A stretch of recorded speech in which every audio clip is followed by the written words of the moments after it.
अपना experience share कर रहा हूँ भाई। मैं ये नहीं कि मैं कहीं से सर्च कर रहा हूँ, कहीं से सुन के ये बता रहा हूँ। मैं एज अ सिविल इंजीनियर बात मतलब एक वैकेंसी थी और 17 सबसे ज़्यादा रेफरेंस है जॉब है भाई। सबसे ज़्यादा रेफरेंस है कि अगर आपको अबू धाबी भी जाना पड़ जाएगा तो इंडियन दो यहाँ से 100 दिरहम मान लो खर्चा हो जाएगा टोटली दिन भर का, तो आप Indian 2200 hello friend, welcome back to my channel. कैसे हो भाई? आई होप सब अच्छे होगे, सब बढ़िया चल रहा होगा और करता हूँ कि सब खुश होगे और जो भी कर रहे होगे सब अपनी फील्ड में अच्छे से कर रहे होगे। भाई आज वीडियो बनाने का मतलब ये है कि मैं कुछ चीज़ें कुछ मुझे लगा कि ये चीज़ें बतानी चाहिए आप लोगों को, तो मैं बता देता हूँ भाई कि जो यहाँ पर सिविल इंजीनियर से रिलेटेड आप यहाँ भी इस फील्ड में आ रहे हैं। अभी एक मेरे साथ जो एक फ़ील हुआ, जो मैंने यहाँ पे फ़ील किया ऐसा, मैं मतलब अपना एक्सपीरियंस शेयर कर रहा हूँ भाई। मैं ये नहीं कि मैं कहीं से सर्च कर रहा हूँ, कहीं से सुन के ये बता रहा हूँ। मैं जो भी फील किया हूँ यहाँ पे जॉब से रिलेटेड भाई, मैं आज चीज़ें बता देता हूँ। अगर आप सिविल इंजीनियर हो भाई, इंजीनियर हो, सिविल इंजीनियर हो या इंजीनियरिंग की किसी भी फील्ड में हो भाई, ये चीज़ें हर लोगों को फील करना पड़ता है। मैं एज अ सिविल इंजीनियर बात करूँगा कि अभी यहाँ पे जो मार्केट की सिचुएशन है भाई, अब थोड़ा से मार्केट उठने लगी है। अब सिविल का थोड़ा से मौसम ठंडा हो रहा है तो इस वजह से अब मार्केट में थोड़ा से जॉब आने लगी है, ठीक है। और बताते हैं ऐसा, मतलब मैं कई जगह से दौड़ता रहता हूँ, पूछता रहता हूँ, तो उन लोगों से क्या हुआ कि थोड़ा सा पता ये चला कि दिसंबर में यहाँ पे नई कंस्ट्रक्शन अक्टूबर नवंबर दिसंबर में स्टार्ट होते हैं, तो यहाँ पे वैकेंसी के चांसेस बहुत ज़्यादा बढ़ते हैं। अच्छा, मैं एक चीज़ और अपने साथ एक फ़ील हुआ, एक बता देता हूँ कि यहाँ पे क्या हालत है रश की। तो मैं अभी फ़ील हुआ, तो मैं जो मैं फ़ील किया हूँ वो चीज़ें मैं बता रहा हूँ, जो मेरे साथ बीता हुआ वो चीज़ें मैं आप लोगों को शेयर कर रहा हूँ। अभी क्या हुआ कि कुछ दिन पहले मैं एक इंटरव्यू देने गया था, तो वहाँ पे पहुँचा था। वो इंटरव्यू ऐसे जहाँ पे मैं स्टे हूँ, इस टाइम रह रहा हूँ, वहाँ से मेरे रूम से जो ऑफिस थी वो आई थिंक 3.5 किलोमीटर के आसपास थी। तो मैं वहाँ पे इंटरव्यू देने के लिए मैं सोचा कि यार बस से जाने से अच्छा कि पैदल ही वॉक करते चले जाओ, क्योंकि इवनिंग में इंटरव्यू था, शाम के टाइम था, थोड़ा मौसम धूप वूप नहीं थी, तो मैं क्या यार पैदल ही चले जाता हूँ। तो वहाँ पे पहुँचा, मैं 15 मिनट लेट पहुँचा था। तो ये वहाँ 15 मिनट लेट पहुँचा, तो भाई वहाँ पे पहुँचा तो ऑलरेडी 17 लोग वहाँ पे मौजूद थे, ठीक है, और मुझे लेके 18, मतलब एक वैकेंसी थी और 17 लोग वहाँ मौजूद थे। मुझे ये भी नहीं पता था कि किस फील्ड की वैकेंसी है, मतलब कि हमारे क्या है ना, सिविल इंजीनियर है कि क्वांटिटी सर्वेयर है कि क्यूए क्यूसी की है कि साइट इंजीनियर की है कि साइट सुपरवाइज़र की, फोरमैन की, किस पोस्ट की थी ये भी मुझे नहीं पता था। बट ये इन्होंने सिर्फ इंडीड में एडवर्टीजमेंट डाला था कि सिविल इंजीनियर की इनको नीड है। तो मैं वहाँ पे पहुँच गया इंटरव्यू देने के लिए भाई। तो वहाँ पे पता चला कि ऑलरेडी इंटरव्यू स्टार्ट हो गया था। आई थिंक मैं 15-20 मिनट में लेट पहुँचा था। तो इंटरव्यू स्टार्ट हुआ तो मैंने बोला कि सर, उन्होंने क्या किया कि ये ड्राइंग उठा के किसी को क्वांटिटी दे दी है, किसी की स्टील की क्वांटिटी निकालने को दे दी है, किसी के कंक्रीट को, किसी को ब्लॉक की, किसी को स्लैब की, किसी की बीम की, ऐसे से मतलब कॉलम बीम ऐसे सबके किसी न किसी टॉपिक पे एक एक इंटरव्यू एक एक लोगों को अलग अलग दिए थे। कोई कॉमन है किसी को नहीं दी, बाद में कॉमन एक दो लोगों को हो गया होगा, आई थिंक, मुझे नहीं पता। तो मैं वहाँ पे पहुँचा तो मुझे बोले आप लेट हो। मैं कहा हाँ मैं लेट हूँ, सॉरी, मैं एक्चुअली मैं वॉक करके आ रहा था। उन्होंने लगा पसीना पसीना इतना हुआ था, तो उन्होंने लगा कि यार मेहनत करके आया तो इसका ले लेते हैं। तो उन्होंने कंडक्ट कर लिया इंटरव्यू। एचआर नहीं था, वो सिविल इंजीनियर दोनों थे, वो एस्टिमेशन इंजीनियर थे। उन्होंने पकड़ा और फिर मुझसे बोला कि रुक जाइए। मैंने बोला सर आप ऑटो कैड मुझे ही दे दीजिए, मैं यहाँ पे आपको निकाल दो। कह रहे कि आपको ऑटो कैड आता था, ये उनका क्वेश्चन था, आपको ऑटो कैड की नॉलेज है? मैं कहा yes, already I have 3 year experience है, इस पर मैंने काम किया है। तो उन्होंने बोला कि, और मेरा भाई मैं आपको सच बता रहा हूँ, मैंने ऑटो कैड भाई मैंने कॉलेज में मुझे सिखाया गया था, बस खाली डिग्री मिल गई थी, ठीक है। और ऑटो कैड की मेरी पूरी नॉलेज मैंने यूट्यूब से सीखी है। ये यूट्यूब भी भाई आपको सर्च करना आना चाहिए, ठीक है। आपको अगर क्यूरियोसिटी होगी कि ये जानना है मुझे, इसके बारे में सीखना है आपको, तो आप सीख जाओगे। वो भी एक, मैं छोटा सा 2 मिनट 1 मिनट लूँगा इसमें। मैं कैसे सीखा एक्चुअली में, क्या है कि मेरे के पिछली जो कंपनी थी, मैं जिस कंपनी में काम कर रहा था ऐसे साइट इंजीनियर पे इंडिया में, तो लखनऊ में एक कंपनी थी, वो Purvanchal project private limited company थी। काफ़ी अच्छी कंपनी है, मैं हमेशा तारीफ़ करूँगा भाई, उसने मेरा कैरियर स्टार्ट किया था। उन्होंने स्टार्टअप दिया और उनके स्टाफ बहुत अच्छे थे। जो सीनियर पर्सन स्टाफ है, हर कंपनी में कुछ ना कुछ स्टाफ आपको मिलेंगे यार, ठीक है। कुछ बैड होंगे, कुछ अच्छे होंगे, तो उसमें से जो बैड है उनको यहाँ से सुनना, यहाँ से निकालना, इग्नोर करना, अपना काम करते रहना, ठीक है। और मेरी एक चीज़ थी, क्यूरियोसिटी थी कि मुझे, मैं एज अ साइट इंजीनियर की पोस्ट पे वहाँ काम कर रहा था, लेकिन मुझे बिलिंग का काम, एस्टिमेशन मुझे जानना था। तो मेरा एक दोस्त है अलीम, वो बिलिंग इंजीनियर था। काफ़ी मतलब उसने काफ़ी हेल्प की, उसने मुझे एक एक चीज़ बताया कि कैसे एस्टिमेशन निकाला जाता है, कैसे क्या कैलकुलेट करना चाहता है। तो उसकी मैं काफ़ी बिल वगैरह मैं खुद में करने लगा था, क्योंकि आपको करना पड़ेगा। उसको आराम मिल जाता था, मैं अपना काम कर लिया। क्यों करता था? मुझे थोड़ा मेहनत लगती थी, रात को 2-2 3-3 बजे तक मैंने काम किया है, ठीक है। तो उसका मेन मोटिव मेरा ये था कि मुझे सीखना है। तो आपको भी ये चीज़ें होनी चाहिए कि आपके अंदर भी आना चाहिए कि आपको अगर जो चीज़ चाहोगे ना वो सीख लोगे, ठीक है। कहीं से भी सीख लोगे, किसी। तो वो चीज़ें, अलीम भाई का भी बहुत शुक्रिया, उन्होंने बहुत सिखाया मुझे, ठीक है। और वहाँ के स्टाफ जो थे, सीनियर पर्सन, मैं आपको बता देता हूँ ऑटो कैड कैसे सीखा। मुझे ऑटो कैड की नॉलेज इतनी नहीं थी, मैं ड्राइंग वगैरह नहीं बना पाता था, मैं चेक नहीं करता था। यहाँ इवन मैं ऑटो कैड ओपन नहीं कर पाता था, और प्रिंट आउट तक नहीं निकाल पाता था, किससे प्रिंट आउट निकालना है, ये चीज़ मुझे नहीं आती थी।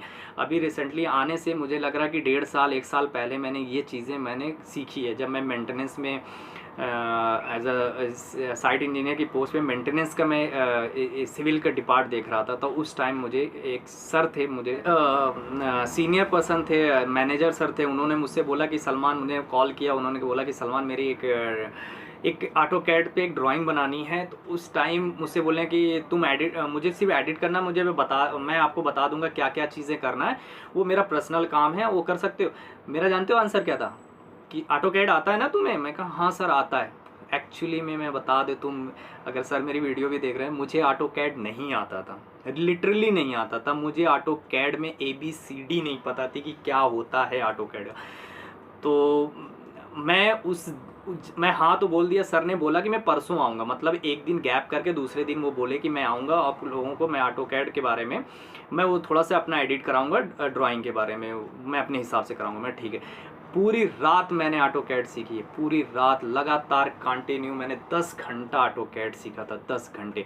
और मैं 10 घंटे सीखने के बाद पूरी रात नहीं सोया था भाई। सिर्फ अलीम, मेरे पास लैपटॉप भी नहीं था, एक फ्रेंड है अलीम भाई, उसी से मैंने लैपटॉप लिया और रात भर सिर्फ ऑटो कैड सीखा था। आई थिंक मुझे याद है कि मैं पूरी रात में समथिंग मैं 3 ड्राइंग मैंने डिज़ाइन की थी, 3 ड्राइंग ऑटो कैड की। मैं सीखा, अच्छे से सीख लिया, एक एक चीज़ सीख लिया। उसके बाद जब फुल कॉन्फिडेंस हो गया तो अगले दिन मैं फिर अपने से ही काम किया। ऑफिस में भी मैं ऑटो कैड ही खाली चलाता रहा और लैपटॉप लेके चला गया, ऑटो कैड पे वर्क किया। और मतलब सिविल का कुछ भी मैं उस टाइम जो थोड़ा बहुत काम था डिपार्ट का तो मैं कर लिया। उसके बाद मैं सिर्फ ऑटो कैड पे ड्राइंग किया। उसके बाद मैंने ऑटो कैड पे सर का आई थिंक सर ने काम अपना करवा लिया था, नहीं हुआ। हाँ, लेकिन मैं उस दिन मैं सर का भी शुक्रिया अदा करूँगा। अगर वो होते उस दिन नहीं बोलते तो मैं शायद नहीं सीख पाता। तो ऑटो कैड आज अल्हम्दुलिल्लाह मैं ऑटो कैड की अच्छी मेरी एक्सपीरियंस है और अच्छा मैं नॉलेज है। फिर उसके बाद बिलिंग का आया, तो बिलिंग में अलीम भाई ने सपोर्ट किया और बिलिंग का भी मेरे अंदर थोड़ा सा है कि अब मुझे बिलिंग पे ही काम करना है, क्योंकि इसका स्कोप बहुत अच्छा है, काम भी अच्छा है और फॉरेन कंट्री में मुझे आना था, तो ये चीज़ें मुझे करनी थी। तो मैं आई थिंक मैं ये सब मैं चीज़ें बाद में किसी दिन डिस्कस करूँगा अच्छे से। तो मैं क्या हुआ, मैं गया इंटरव्यू देने के लिए, वहाँ पे पहुँचा ऑटो कैड पे, बोला ऑटो कैड दे दीजिए सर, मैं वहाँ पे ऑटो कैड पे कर लेता हूँ।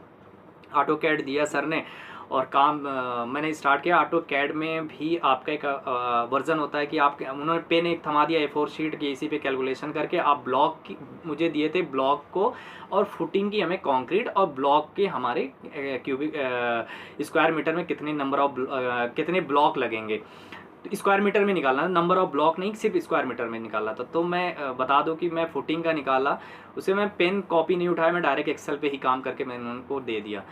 17 लड़कों में मेरा सिलेक्शन हो गया। उन्होंने मुझसे पूछा सैलरी कितनी लोगे, तो सैलरी पे बात आई और अभी इंटरव्यू चल रहा है। भाई आपका अगर कहीं जेन्युइन इंटरव्यू यहाँ पे होता है एज अ विदाउट रेफरेंस, किसी का जोड़ जुगाड़ वाला मामला नहीं है, तो आपका सिलेक्शन, अगर आपकी नॉलेज स्किल्स है तो आपको सिलेक्शन देगी कंपनी, ठीक है। तो यहाँ पे क्या हुआ, मेरा सिलेक्शन हो गया। तो वहाँ पे गया, अरबाब जो यहाँ का ऑनर था, ऑनर से बात हुई, यहाँ पे मैनेजर की जो पोस्ट पे थे बात हुई, तो उन्होंने कुछ वजह से मैं नहीं लिया। उसका रीज़न ये है कि आप लोगों को भी शेयर कर देता हूँ ये चीज़ें भाई करना, कि वहाँ पे मैंने गया तो 2 दिन मैंने वहाँ पे बात, फिर शाम को था कि मुझे आके बताना कि ज्वाइनिंग है मेरे, अगले नेक्स्ट डे से मेरे एक दिन गैप करके दूसरे दिन मेरी ज्वाइनिंग थी। शाम को बुलाए थे कि आप यहाँ पे शिफ्ट हो जाना, अकोमोडेशन दे रहे थे, ट्रांसपोर्टेशन दे रहे थे। फिर वहाँ पे जब मैंने बात किया तो मुझे एज अ 2,500 पे, मैं 2,500 दिरहम पे मेरी सैलरी फिक्स हुई। मैं 3,000 मैंने एक्सपेक्ट की थी और उन्होंने 2,500 में कहा चलो ठीक है। लास्ट डे जब मैंने पासपोर्ट सबमिट कर दिया कि मेरा वीज़ा लगाने के लिए उन्होंने पासपोर्ट मांगा, तो पासपोर्ट मैंने सबमिट कर दिया कि आपका पासपोर्ट भी दे दो। मैं ठीक है दे दिया मैंने पासपोर्ट। पासपोर्ट देने के बाद उन्होंने जानते हो दूसरा क्वेश्चन क्या किया कि आपका वीज़े का पैसा कटेगा कितना, 5 दिरहम, 4,000 में काटूंगा, मतलब 8 महीने मेरा पैसा कटेगा। मैं तुरंत पासपोर्ट रिटर्न मांगा और बोला कि सर रहने दीजिए। ये चीज़ें आपको उस दिन भी क्लियर करनी चाहिए थी ना, जिस दिन आप मेरा सब कुछ कर दिए, सब कुछ हो गया, डन हो गया सब कुछ, उस दिन होना चाहिए।